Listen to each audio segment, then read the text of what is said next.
Workload ठीक ठाक आपका होता है। ट्रेन जिस जिस स्टेशन के ऊपर रुक रही है आपको बार बार लोको पायलट से कोऑर्डिनेट करना होता है। वॉकी टॉकी पर बार बार आपको ग्रीन या फिर रेड सिग्नल दिखाने होते हैं, क्योंकि ट्रेन के साथ आप रहोगे, आपके पास एक चलता फिरता ऑफिस रहने वाला है।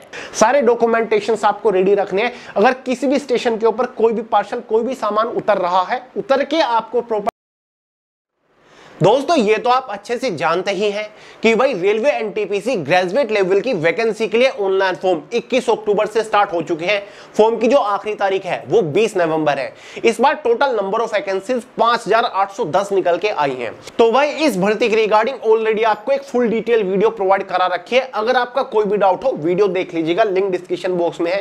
साथ ही कई लोग पूछ रहे थे कि भैया इस बार कौन सा रेलवे जोन सबसे सेफ रहेगा, कौन सा सबसे डेंजर जोन रहेगा, तो इसके रिगार्डिंग भी सेपरेट वीडियो आपको प्रोवाइड करा दी थी, जहां पर मैंने आपको 5 सबसे सेफ जोन, साथ ही 5 सबसे डेंजर जोन के बारे में भी जानकारी दी।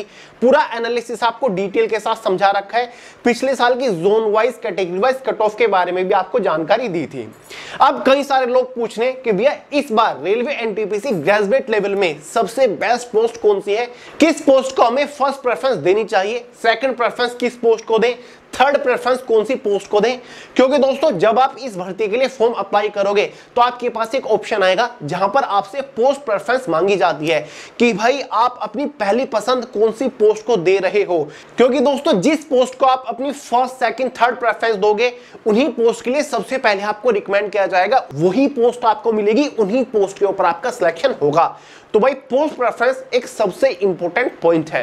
तो इस वीडियो में मैं आपको सबसे बेस्ट पोस्ट के बारे में बताने वाला हूं कि भाई फर्स्ट प्रेफरेंस किस पोस्ट को देनी चाहिए, सेकंड या फिर थर्ड किस तरीके से आपको प्रेफरेंस देनी है। क्योंकि दोस्तों आप किसी भी पोस्ट को 1-2 पॉइंट के बेसिस पर जज नहीं कर सकते, 1-2 पॉइंट के बेसिस पर उसे आप प्रेफरेंस नहीं दे सकते। कुछ लोग देखते हैं कि भाई किस पोस्ट के ऊपर वैकेंसी सबसे ज्यादा है, उसी पोस्ट को मैं फर्स्ट प्रेफरेंस दे देता हूं। कुछ लोग देखते हैं कि भाई किस पोस्ट के ऊपर सैलरी सबसे अधिक है, मैं उसी पोस्ट को अपनी फर्स्ट, सेकंड प्रेफरेंस दे देता हूं। कुछ लोग जो प्रोफाइल देखते हैं कि भाई किस पोस्ट के ऊपर वर्कलोड कम है, किस पोस्ट के ऊपर प्रमोशंस के चांसेस बेहतरीन है, या फिर किस पोस्ट के ऊपर काम बड़ा ही इंटरेस्टिंग है, सूट बूट वाली पोस्ट कौन सी है। ठीक है, 1-2 चीज को देखते हैं, जबकि आपको सारी चीजें देखनी होती है। सारी चीज को एनालाइज करने के बाद आपको प्रेफरेंस देनी चाहिए। तो आगे इस वीडियो में आपको पोस्ट वाइज सारी जानकारी दूंगा, हर एक पोस्ट का जो प्रोफाइल भी बताऊंगा, उसकी salary, grade pay, promotions, opportunities, सारी छोटी बड़ी चीजें इस वीडियो में डिस्कस करूंगा। आपको बताऊंगा किस पोस्ट के ऊपर एग्जैक्टली काम क्या करना पड़ेगा और सबसे बेहतरीन, सबसे फाइन पोस्ट कौन सी है। तो चलिए गाइस बहुत ज्यादा टाइम वेस्ट नहीं करते, फटाफट वीडियो शुरू करते हैं। बट उससे पहले आपको जानकारी दे दूं, अगर आप रेलवे या फिर किसी भी कॉम्पिटिटिव एग्जाम की तैयारी कर रहे हो और जीएस से आपकी नहीं बन रही, तो पेश आपके लिए जीएस बॉम्ब, जो कि जनरल अवेयरनेस की सबसे सर्वश्रेष्ठ एक ई बुक है, जिसका लिंक डिस्क्रिप्शन बॉक्स में तुरंत फोन के अंदर डाउनलोड करके पढ़ना शुरू कर सकते हो। अगर आप इस ई बुक को सिर्फ एक बार पढ़ लेते हो ना, किसी भी एग्जाम में जीएस का एक भी क्वेश्चन मिस नहीं करके आओगे, जीएस के चित्रे उड़ा के आओगे, ये मेरी गारंटी है। तो भाई लिंक डिस्क्रिप्शन बॉक्स में तुरंत डाउनलोड करो और पढ़ना शुरू कर दो अगर जीएस में महारत हासिल करना चाहते हो। तो चलिए गाइस बढ़ते अपने वीडियो की तरफ। तो यहां पर मैं आपको साथ साथ बताता चलूंगा कि भाई फर्स्ट प्रेफरेंस, सेकंड प्रेफरेंस कौन किस पोस्ट को देनी चाहिए मेरे हिसाब से, मेरे ओपिनियन में। तो भाई पहले पर आपकी सबसे पहली पोस्ट कौन सी आती है नोटिफिकेशन में, चीफ कॉमर्शियल कम टिकट सुपरवाइजर की पोस्ट है। ठीक है, इस पोस्ट के ऊपर टोटल वैकेंसी 161 यहां पर निकली हुई है। क्लियर है। इस पोस्ट का जो ग्रेड पे है वो 4200 रुपए है। पे लेवल 6 की सैलरी मिलेगी, बेसिक पे 35,400 है। यानी कि अगर आप इस पोस्ट को क्रैक कर लेते हो, ठीक है, तो भाई सिलेक्शन होने के बाद 75,000 रुपए महीना आपको तनख्वाह मिलेगी। लेकिन अब सवाल उठता है कि भैया इस पोस्ट के ऊपर सिलेक्शन होने के बाद एग्जैक्टली हमें काम क्या करना पड़ेगा, हमारा डेजिग्नेशन क्या रहेगा, किस नाम से हमें बुलाया जाएगा। ठीक है, अब देखिए दोस्तों, ये अकेली एक ऐसी पोस्ट है, अगर आप इसे क्रैक कर लेते हो तो आपको रेलवे के 3 अलग अलग विभागों में भेजा जा सकता है। जैसे कि एक होता है टिकट चेकिंग डिपार्टमेंट। क्लियर है, क्योंकि 2023 में कई सारे डिपार्टमेंट को मर्ज कर दिया गया था। तो अगर इस पोस्ट को आप क्रैक कर लेते हो तो भाई आपको टिकट चेकिंग डिपार्टमेंट मिलेगा, जिसमें आपका जो डेजिग्नेशन मतलब पोस्ट रहेगी वो डीसीटीआई रहेगी, यानी कि डेप्यूटी चीफ टिकट इंस्पेक्टर। ठीक है, बहुत बड़ी पोस्ट है, डेप्यूटी चीफ टिकट इंस्पेक्टर आप बनोगे। ठीक है, इस डेजिग्नेशन का काम क्या होता है, डेफिनेशन मैंने नीचे लिख दी है। Managing and training subordinate ticket checkers, conducting spot check and ensuring the accuracy of ticket collection and passenger compilation with roles है, यानी कि जो टीसी मतलब टिकट चेकर्स है या फिर टीटीई है वो अपना काम प्रॉपर रेस्पॉन्सिबिलिटी के साथ कर रहे हैं या फिर नहीं कर रहे हैं, जो टिकट कलेक्शन की एक्यूरेसी है वो ठीक है या फिर नहीं है, जो पैसेंजर के रूल और रेगुलेशंस है उनके अंतर्गत रहकर वो काम कर रहे हैं या फिर नहीं कर रहे हैं। They are responsible for resolving customer complaints, managing staff and ensuring the smooth operation of passenger services, यानी कि जो पैसेंजर के रूल रेगुलेशंस है, पैसेंजर की सर्विस है वो स्मूथली हो रही है या फिर नहीं हो रही है, जो कस्टमर्स की कंप्लेंट्स वगैरह है उनको भी रिजोल्व करने का काम होता है डेप्यूटी चीफ टिकट इंस्पेक्टर का। और डेप्यूटी चीफ टिकट इंस्पेक्टर की एक और रेस्पॉन्सिबिलिटी होती है, एक और पावर इसके हाथ में होती है, जब ये चाहे कभी भी किसी भी ट्रेन में किसी भी प्लेटफॉर्म किसी भी स्टेशन पे जाके रेड मार सकता है या फिर इंस्पेक्शन कर सकता है अपने नीचे जो स्टाफ है उसको मैनेज करने के लिए। क्लियर है? तो काफी बड़ी रेस्पॉन्सिबिलिटी होती है डिप्टी चीफ टिकट इंस्पेक्टर की। तो ये मत सोचेगा कि भाई इस पोस्ट के ऊपर आपका सिलेक्शन होगा, आपको डेजिग्नेशन जो एग्जैक्टली मिलेगा वो मिलेगा, या फिर इसके अलावा आपको कॉमर्शियल डिपार्टमेंट के अंदर भी भेजा जा सकता है जहां पर आपको 3 अलग अलग पोस्ट मिल सकती है, या फिर या तो मिलेगी चीफ बुकिंग क्लर्क की, या फिर चीफ पार्सल क्लर्क की, या फिर चीफ गुड्स क्लर्क की। देखिएगा जो हमारे इंडियन रेलवे के अंदर रिजर्वेशन वगैरह होते हैं, बुकिंग वगैरह होती है, उसका जो सारा काम होता है वो देखता है बुकिंग क्लर्क, लेकिन उसके ऊपर जो होती है अथॉरिटी वो चीफ बुकिंग क्लर्क होती है, बाकी का स्टाफ आपके अंडर होता है। ऐसे ही जो रेलवे के द्वारा पार्सल वगैरह जाते हैं, ठीक है, उसका सारा काम जो होता है वो पार्सल क्लर्क का होता है, लेकिन उसके ऊपर कौन आता है? चीफ पार्सल क्लर्क आता है।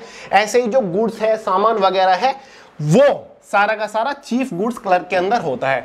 तो भाई कॉमर्शियल डिपार्टमेंट के अंदर अगर आपकी पोस्टिंग होती है तो डेजिग्नेशन आपको ये मिलेंगे, या फिर गाइस आपको ईसीआर मतलब इंक्वायरी कम रिजर्वेशन डिपार्टमेंट के अंदर भेजा जा सकता है। यहां पर आपकी जो डेजिग्नेशन पोस्ट रहेगी रिजर्वेशन सुपरवाइजर के तौर पर आप काम करोगे, यानी कि इंडियन रेलवे के अंदर अगर आप कोई भी रिजर्वेशन करते हैं, ठीक है, कोई भी रिजर्वेशन कोच लेते हैं या फिर सीट बुकिंग करती है, उसका जो पूरे आप इंचार्ज होते हैं वो रिजर्वेशन सुपरवाइजर होते हैं, वो सारा का सारा काम आपके अंडर आएगा। ठीक है गाइस, तो वो सारी की सारी चीजें मैनेज करने का काम आपका होता है। तो भाई ये पोस्ट इस तरीके से काफी बेस्ट है, क्योंकि यहाँ पर आपको सैलरी भी काफी बढ़िया मिल रही है, 75,000 रुपए महीना आपको तनख्वाह मिलेगी। पोस्ट भी बहुत बेहतरीन है, ठीक है, ज्यादातर फिजिकल ड्यूटी फील्ड ड्यूटी आपकी नहीं है, क्लरिकल पोस्ट हम इसको कह सकते हैं, ऑफिस सेक्शन की जॉब है। साथ ही इस पोस्ट की एक अच्छी बात यह है कि इसकी 3rd स्टेज में कोई भी CBAT टेस्ट कंडक्ट नहीं कराया जा रहा है, मतलब कंप्यूटर बेस्ड एप्टीट्यूड टेस्ट नहीं हो रहा है, कोई भी स्किल टेस्ट नहीं है, केवल आपका CBT 1 एग्जाम है, CBT 2 एग्जाम है। तो इसका सिलेक्शन प्रोसेस एक तरीके से शॉर्ट भी हो जाता है। लेकिन इस बार इस पोस्ट की सबसे बड़ी कमी है वैकेंसीज। इस बार टोटल नंबर ऑफ वैकेंसीज काफी कम गई है, जिसकी वजह से इस पोस्ट की कट ऑफ इस बार ज्यादा जा सकती है। बाकी इस पोस्ट का काम बहुत ज्यादा टफ नहीं है, इस पोस्ट के ऊपर वर्कलोड बहुत ही कम है, ठीक है, 8 घंटे की ड्यूटी आपकी रहेगी, इसमें आपको पार्ट टाइम भी नहीं करना होता है। क्लियर है? जैसे कि कई बार आपने देखा होगा ALP जैसी पोस्ट होती है, पार्ट टाइम करना होता है आपको, यहाँ पर पार्ट टाइम नहीं होता, वर्कलोड काफी कम होता है, ठीक है, अपनी मनमर्जी के मालिक होते हैं, यहाँ पर आपके ऊपर कोई खास ज्यादा प्रेशर नहीं होता है, क्योंकि डेजिग्नेशन पोस्ट इतनी बड़ी है।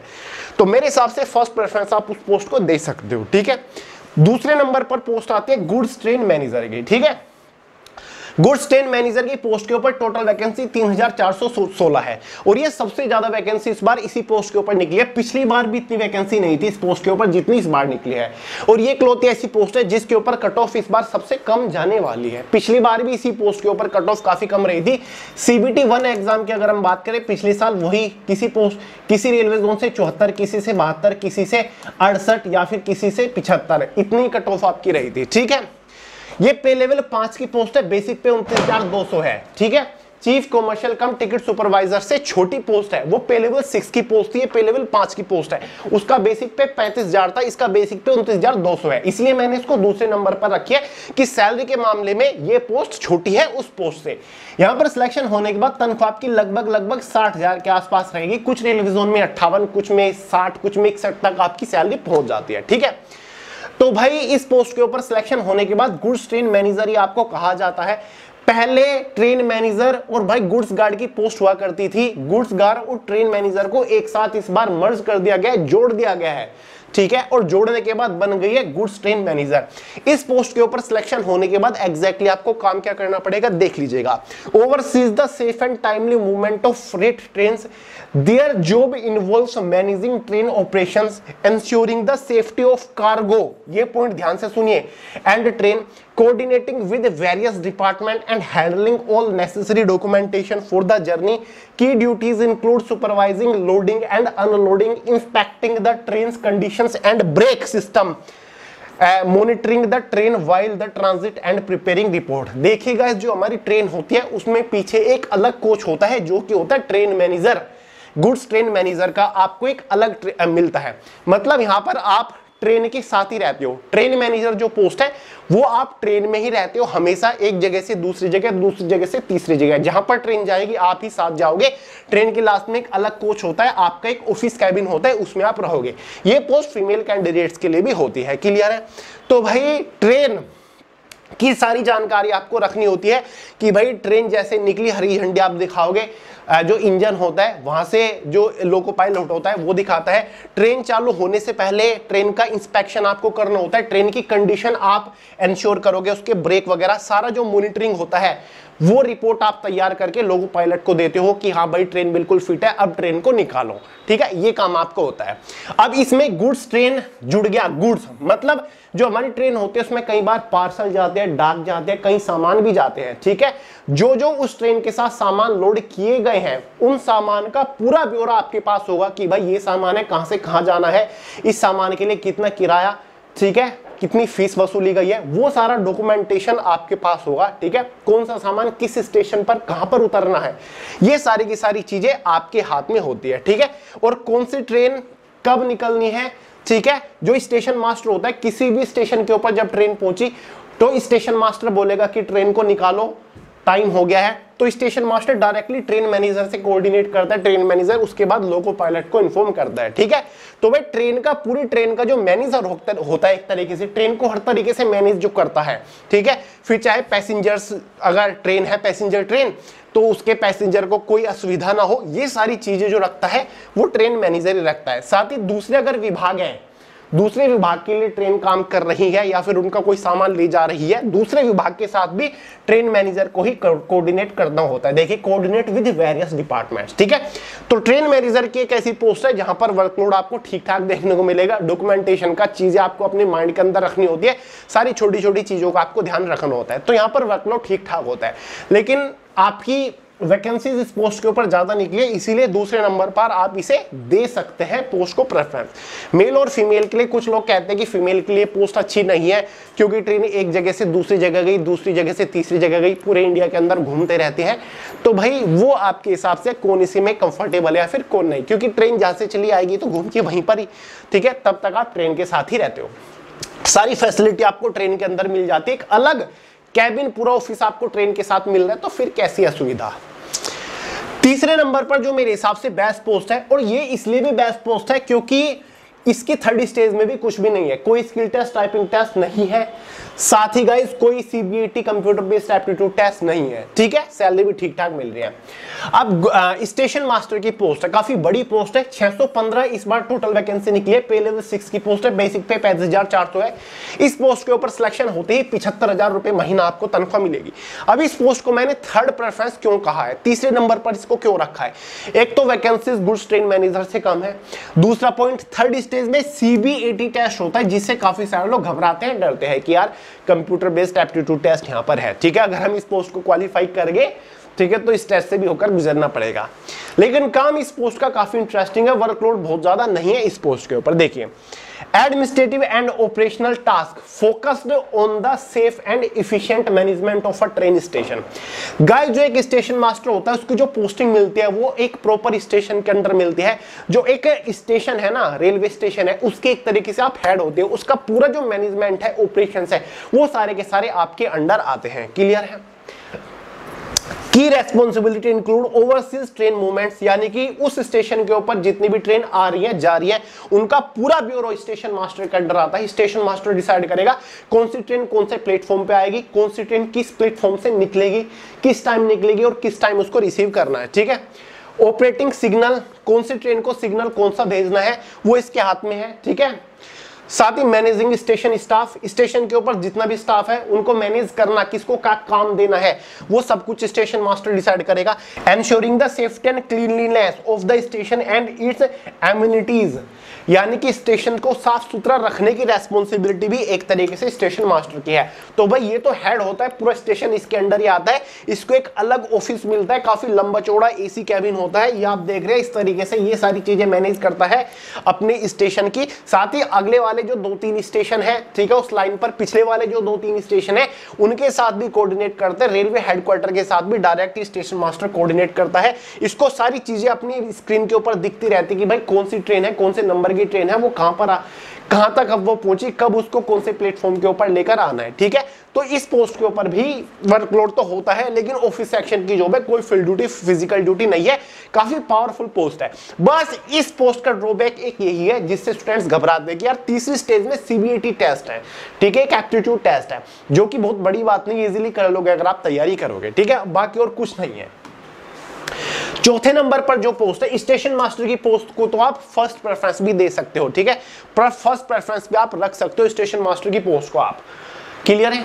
चौथे नंबर पर है सीनियर क्लर्क कम टाइपिस्ट की 638 वैकेंसीज है, ठीक ठाक वैकेंसीज है, ना बहुत ज्यादा ना बहुत कम। पे लेवल 5 की पोस्ट है, बेसिक पे 29,200 है, अलाउंसेस मिलने के बाद 58 से 60,000 रुपए महीना आपकी तनख्वाह रहेगी इस पोस्ट के ऊपर, ठीक है। इस पोस्ट का एक ड्रॉबैक ये है कि इस पे वर्कलोड काफी ज्यादा होता है, ठीक है। हालांकि ऑफिस सेक्शन की जॉब है, कंप्यूटर बेस्ड आपको काम करना है, कोई फील्ड ड्यूटी, फिजिकल ड्यूटी नहीं है, लेकिन क्लरिकल काम ही आपका काफी ज्यादा हो जाता है इस पोस्ट के ऊपर। देखिए, परफॉर्म्स क्लरिकल ड्यूटीज, क्या लिखा हुआ है, performs clerical duties like typing से रिलेटेड काम होगा, डेटा एंट्री से रिलेटेड काम होगा, रिकॉर्ड मेंटेनेंस से रिलेटेड काम होगा, and administrative task in various department often working standard office hour, ठीक है। यानी कि ऑफिस आवर के अंडर ही रहकर आपको काम करना होता है, लेकिन आपको मोस्टली क्लरिकल काम करना है, सारा जो डेटा रिकॉर्ड्स है वो मेंटेन करना है, डेटा एंट्रीज वगैरह आपको करनी है, ठीक है। जो रिजर्वेशन वगैरह हुए उस स्टेशन से उनका पूरा डेटा मैनेज करना है, ये सारी चीज होती है, ठीक है। जो सीनियर क्लर्कम जो टाइपिस्ट होता है, ये नहीं कि डायरेक्ट जो कस्टमर पैसेंजर होते हैं उनसे इंटरेक्ट करता है, ये नहीं करता है। इसके अंदर जो जूनियर क्लर्कम टाइपिस्ट होता है ये करता है, ठीक है। कई बार आप रेलवे के पासेस वगैरह बना रहे हो, खिड़की पे जो बैठता है वो जूनियर क्लर्कम टाइपिस्ट होता है, सीनियर क्लर्कम टाइपिस्ट पीछे होता है। एक अगर कैबिन है तो उसमें दो लोग आपको बैठे मिलेंगे, एक होता है सीनियर क्लर्कम टाइपिस्ट, वो आपको कहीं पीछे कंप्यूटर के ऊपर काम करता नजर आएगा, लेकिन खिड़की पे जो पैसेंजर से इंटरेक्ट करेगा वो होता है जूनियर क्लर्कम टाइपिस्ट, ठीक है। तो इस पोस्ट के एक प्लस पॉइंट है, वो एनटीपीसी 12th लेवल में आती है, अंडर ग्रेजुएट लेवल में आती है जूनियर क्लर्कम टाइपिस्ट। इस पोस्ट को मैंने चौथे नंबर पर इसलिए रखा है क्योंकि इससे पहले इससे बड़ी बड़ी पोस्ट है जहां पर वैकेंसीज भी अच्छी खासी है, उनको आप फर्स्ट प्रेफरेंस दीजिएगा, इसको आप चौथे नंबर पर इजीली रख सकते हो। इस पोस्ट का यह है कि कट ऑफ बहुत ज्यादा भी नहीं जाती, कट ऑफ कम भी नहीं जाती। सबसे ज्यादा कट ऑफ वाली पोस्ट इसमें एक ही है और वो है आपकी कॉमर्शियल कम टिकट सुपरवाइजर की पोस्ट, ठीक है। उसके बाद स्टेशन मास्टर की पोस्ट है, ठीक है। उसके बाद सीनियर क्लर्क कम टाइपिस्ट की पोस्ट है और उसके बाद आपकी junior account assistant cum typist की पोस्ट है। सबसे कम जो कट ऑफ जाएगी वो गुड्स ट्रेन मैनेजर की पोस्ट के ऊपर ही जाएगी। 5वें नंबर पर जो प्रेफरेंस दे सकते हैं आप junior account assistant cum typist की पोस्ट को दे सकते हो। 921 वैकेंसीज हैं, ठीक है। यहां पर इस पोस्ट पे काम क्या करने का पड़ेगा बताऊंगा। बेसिक पे 29,200 है, पे लेवल 5 की पोस्ट है, 58 से 60,000 रुपए महीना तनख्वाह आपको इजीली मिल जाएगी, फिक्स तनख्वाह। यहां पर आपको थोड़ा सा दिमाग लगाना होता है इस पोस्ट के ऊपर, क्योंकि यहां पर एक चीज जुड़ गई अकाउंट्स असिस्टेंट, ठीक है। तो यहां पर आपको रेलवे के अकाउंट संभालने होते हैं, ठीक है। उस जिस पर्टिकुलर स्टेशन के ऊपर आपकी पोस्टिंग हुई है ना, वहां से रिलेटेड आपको अकाउंट्स वगैरह संभालने होते हैं, जैसे कि perform financial and clerical duty. काम तो आपको क्लर्क का ही करना पड़ेगा, लेकिन थोड़ा सा दिमाग लगाना पड़ेगा, क्योंकि फाइनेंशियल वर्ड यहां पर जुड़ गया, अकाउंट्स जुड़ गया है, ठीक है। थोड़ा पैसे से रिलेटेड, बजट से रिलेटेड आपको काम करना पड़ेगा, इंक्लूडिंग मेंटेनिंग अकाउंट्स वगैरह आपको मेंटेन करना है, प्रोसेसिंग बिल वगैरह जो है उनको प्रोसेस करना है, चेकिंग फाइनेंशियल ट्रांजेक्शंस, यानी कि जो उस स्टेशन के ऊपर आज पूरा दिन या फिर जो भी बैक टू बैक ट्रांजैक्शंस वगैरह हो रही है, या फिर कोई टिकट वगैरह खरीद रहा है, रिजर्वेशन करा रहा है कोई भी, पासिस वगैरह बना रहा है, किसी का पार्सल डिस्पैच हुआ है, उससे रिलेटेड रेलवे के अकाउंट में पैसा आया है, वो सारा जो आप मैनेज करोगे उस स्टेशन का, वो आएगा junior accounts assistant cum typist. अब गाइज ऐसा तो है नहीं कि हर एक रेलवे स्टेशन के ऊपर जितने टिकट खरीदे जा रहे हैं या फिर रिजर्वेशन वगैरह हो रहे हैं, पार्सल डिस्पैच हो रहे हैं, उनकी जो पेमेंट्स है वो सीधा रेलवे के अकाउंट में जाएगा। एक प्रॉपर ब्यौरा तैयार करना होता है, एक प्रॉपर रिपोर्ट बनानी होती है कि हमारा ये जो प्रॉपर रेलवे स्टेशन है इस चीज के लिए यहाँ पर इतना पैसा आज लगा है, इतनी फीस जमा हुई है या फिर इतनी ट्रांजैक्शन हुई है, कौन सी ट्रांजैक्शन किस लिए थी, तो पूरा डेटा तैयार करना होता है जूनियर अकाउंट असिस्टेंट का, तब जाके वो डेटा आगे जाता है। क्लियर है। साथ ही managing budget related task like analysis and stock verification भी किसको करना होता है, junior account assistant cum typist को करना होता है। ठीक है। 5वें नंबर पर मैंने इस पोस्ट को रखा है, अच्छी वैकेंसी है, 921 है। 5वें नंबर पर इसलिए रखा है क्योंकि यहां पर आपको टाइपिंग टेस्ट से होकर भी गुजरना पड़ेगा। किससे?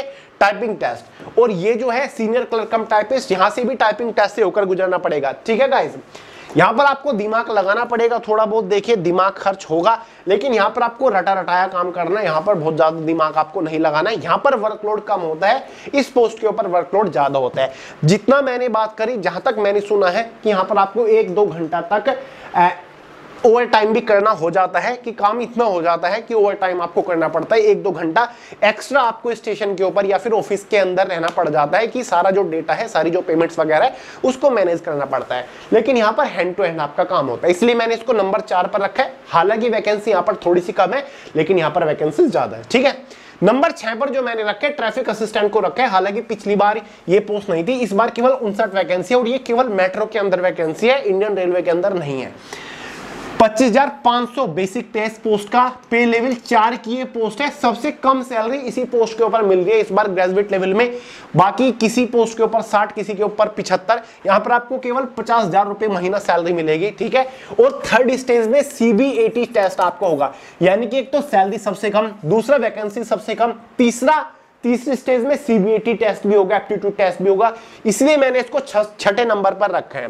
काम भी, वर्कलोड भी काफी ज्यादा आपका होता है। रेलवे स्टेशन के ऊपर जितनी भी ट्रेन आ रही है फिर जा रही है, जो सिग्नल देने का काम होता है, सिग्नलिंग का काम होता है, वो सारा का सारा ट्रैफिक असिस्टेंट का होता है। स्टेशन मास्टर तो पीछे से ऑर्डर कर देगा, उसके अंडर जो काम करेगा वो ट्रैफिक असिस्टेंट करेगा। और रेलवे ट्रैफिक असिस्टेंट जो profile include overseeing train movements, managing traffic signals, ये देख रहे हो, एंड एंश्योरिंग ऑपरेशनल सेफली। तो इसका काम सिग्नल का होता है बेसिकली, किस ट्रेन को अब छोड़ना है, कौन सी ट्रेन आ रही है उसको ग्रीन सिग्नल दिखाना है, किसको रेड सिग्नल दिखाना है। ठीक है। ये सारे के सारे काम ट्रैफिक असिस्टेंट के होते हैं। ठीक है। और ये केवल मेट्रो के अंदर वैकेंसी निकले, केवल और केवल 59 वैकेंसीज है, इसलिए मैंने इसको 6ठे नंबर पर रखा है। ठीक है। तो भाई ये आपकी 6 की 6 पोस्ट है इंडियन रेलवे की, मैंने आपको बता दिया है। या तो गाइस आप फर्स्ट प्रेफरेंस स्टेशन मास्टर को दे दो, क्योंकि इससे ग्रैंड पोस्ट तो कोई है भी नहीं। बेहतरीन पोस्ट है, सूट बूट वाली जॉब है, ऑफिस सेक्शन के अंदर बैठना है, मस्त काम करना है, पूरा जो रेलवे स्टेशन होगा वो आपके अंडर होगा, पूरा स्टाफ आपके अंडर, आपके ऑर्डर पर, आपकी कमांड के ऊपर काम करेगा। हर महीने 75 से 76,000 रुपए महीना आपके अकाउंट में आ जाएगा। या तो आप इसे फर्स्ट प्रेफरेंस दे सकते हो। मैं तो अगर होता, मुझे फॉर्म अप्लाई करना होता, मैं सरकारी नौकरी की तैयारी कर रहा होता फिलहाल, तो मैं इसे भाई फर्स्ट प्रेफरेंस देता। दूसरे नंबर पर अगर मैं बात करूं तो भाई मैं चीफ कमर्शियल कम टिकट सुपरवाइजर को देता, क्योंकि वर्कलोड बहुत ही कम है, आपके ऊपर कोई नहीं हो, आप ही सर्वोपरि हो। ठीक है। जब चाहो आप रीड कर लो, वरना आप अपने ऑफिस सेक्शन के अंदर बैठे रहो, कोई आपको पूछने वाला नहीं है। तो दूसरे प्रेफरेंस मैं इसको देता। दूसरी इसलिए दे रहा हूं क्योंकि यहां पर वैकेंसीज कम है। पहले नंबर पर मैंने स्टेशन मास्टर को दे दी, दूसरी इसको दूंगा। ठीक है। तीसरे नंबर पर जो पोस्ट आती है गुड्स ट्रेन मैनेजर की पोस्ट आती है। अब जिन लोगों को घूमने का बहुत ज्यादा शौक है, ठीक है, जो एक जगह से दूसरी जगह घूमना चाहते हैं, तो भाई उनके लिए बेस्ट पोस्ट है। वैकेंसीज भी सबसे ज्यादा है, कट ऑफ भी सबसे कम जाएगी, और यहां पर भी आपको एक अलग रेलवे का कैबिन मिलेगा। तीसरे नंबर पर इसलिए मैंने रखा है क्योंकि वर्कलोड ठीक ठाक आपका होता है। ट्रेन जिस जिस स्टेशन के ऊपर रुक रही है, आपको बार बार लोको पायलट से कोऑर्डिनेट करना होता है, वॉकी टॉकी पर बार बार आपको ग्रीन या फिर रेड सिग्नल दिखाने होते हैं, सारे डॉक्यूमेंटेशन आपको रेडी रखने हैं। अगर किसी भी स्टेशन के ऊपर कोई भी पार्सल, कोई भी सामान उतर रहा है, उतर के आपको प्रॉपर ट्रेन के नीचे वो सामान रिसीव करना है या फिर आपको देना है उसके डॉक्यूमेंट वगैरह के साथ। तो यहां पर वर्कलोड थोड़ा ज्यादा होता है, और एक लोकेशन से दूसरी लोकेशन पूरे भारत में रेल के साथ, ट्रेन के साथ आपको घूमना होता है। इस वजह से मैं इसको थर्ड प्रेफरेंस पे रख रहा हूं। क्लियर है। उसके बाद चौथे नंबर पर सीनियर क्लर्क कम टाइपिस्ट की क्लरिकल काम है, बहुत ज्यादा वर्कलोड नहीं है, दिमाग आपको नहीं लगाना पड़ेगा, सैलरी भी आपको ठीक ठाक मिल रही है। 5वें नंबर पर इस पोस्ट को मैं रखूंगा क्योंकि यहां पर आपको दिमाग लगाना पड़ेगा, थोड़ा अकाउंट से रिलेटेड, फाइनेंस से रिलेटेड रहेगा, वर्कलोड काफी ज्यादा है।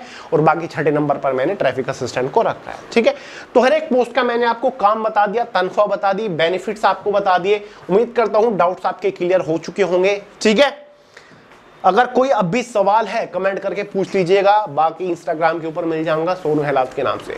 तो चले गाइस, इस वीडियो में इतना ही रखते हैं। फॉर्म अप्लाई कर दीजिएगा, 20 नवंबर फॉर्म की आखिरी तारीख है। वीडियो पसंद आए तो लाइक करिएगा, दोस्तों के साथ शेयर करिएगा, चैनल को सब्सक्राइब करना मत भूलिएगा। मिलते हैं अगली वीडियो में बहुत ही जल्द, तब तक के लिए जय हिंद।